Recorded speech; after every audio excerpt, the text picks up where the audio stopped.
Tonight, the Prime Minister steps up for a new round of diplomacy at the East Asia Summit in Brunei.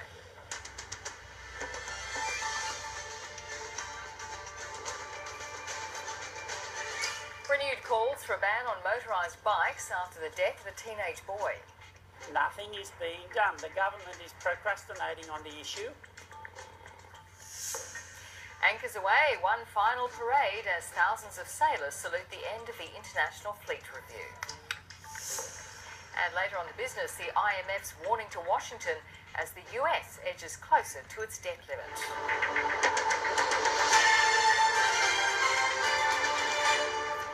Live across Australia, you're watching ABC News 24. Hello, I'm Juanita Phillips.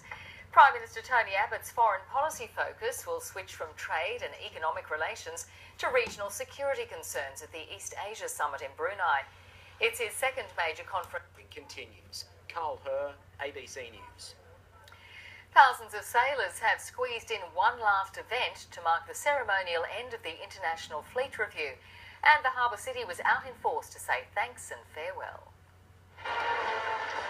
Braving 28 degrees in black naval uniforms, 4,000 personnel made their way through Sydney's CBD. Thousands of onlookers jockeyed for prime position as naval helicopters watched from above. You came all the way from Perth for this? Yeah, just for this, yeah. The Navy should be proud of what they put on here today. What do you think of the Australian Navy? I like it. It was the latest event marking 100 years since Australian Navy warships first entered Sydney Harbour.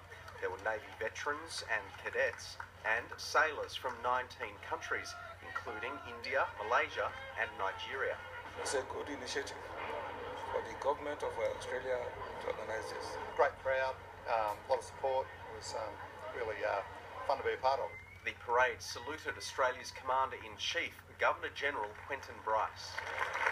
The Chinese Navy was in Sydney for the Fleet Review, but it wasn't on hand for the parade because it's already set sail from Sydney Harbour. The Fleet Review celebrations will continue until Friday. That's when the rest of the Navy ships will leave Sydney, most of them bound for an international training exercise. Simon Palin, ABC News.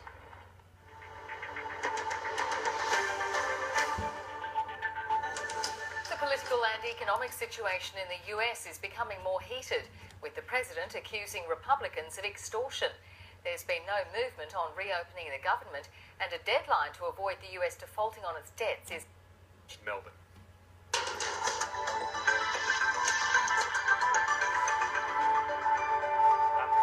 South Australia, cooler change is moving through. Now that's going to see easing temperatures overnight and during Thursday. Similar story for Victoria, and despite all this cloud with the change, we're not expecting much in the way of rainfall.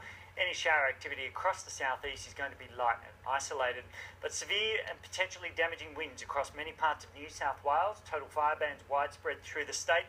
Dangerous fire weather conditions also developing through the interior of Queensland.